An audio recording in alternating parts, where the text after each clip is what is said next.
We need to talk about Elon Musk. Most Americans have a negative opinion of the unelected South African billionaire who's snooping in your private records and running our country. And 60% of voters disapprove of his role. So why is Donald Trump letting him run the White House? Members of Congress are feeling the anti-Musk anger at town hall meetings all across the country. Elon thinks that Social Security is a Ponzi scheme to take away his billions.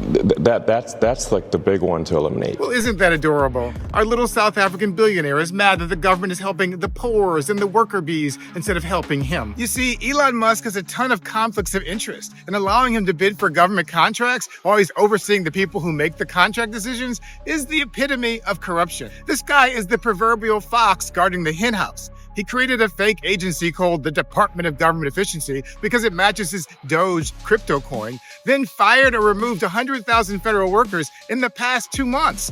That means he's the immigrant who's taking your job. You get an understaffed VA hospital while he and his billionaire buddies get more tax cuts. And they're lying about what they're cutting. In one case, they claimed to save $8 billion from one government contract.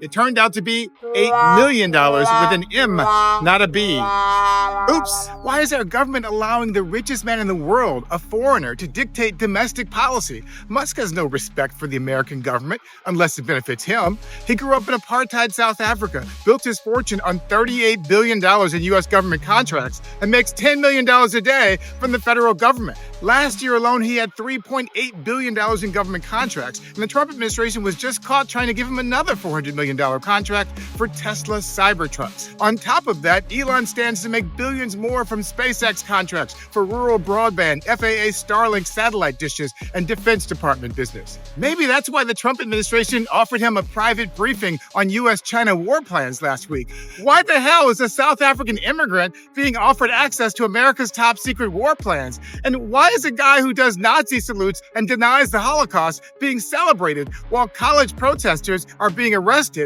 and universities are being punished for their alleged anti-Semitism? But wait, there's more. After spending $44 billion to buy Twitter and turning it into a right-wing cesspool of misinformation, and $300 million to buy Donald Trump and turning the White House into a Tesla car dealership, Musk thinks he can throw his money around to get whatever he wants. So now he's trying to buy Wisconsin. He's effectively bribing voters with $100 payments so he can defeat Judge Susan Crawford in the Wisconsin Supreme Court election, in part because he wants to overturn a state law that protects local car dealerships from big auto companies like his. And while people exercise their First Amendment right to protest at Tesla car dealerships, Trump says it's illegal to boycott Tesla, and his attorney general is weaponizing the Justice Department to hunt down Elon's enemies. They won't prosecute the terrorists who attacked the U.S. Capitol on January 6th, but they will bring down the hammer if you touch a Tesla. Maybe that's why Tesla stock is down 40% this year from its high in January, and Tesla owners are trading in their vehicles at record levels. They don't want to be associated with this madness,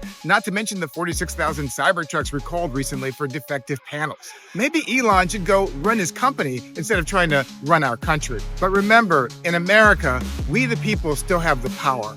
If Elon Musk won't respect your votes, then make him respect your dollars.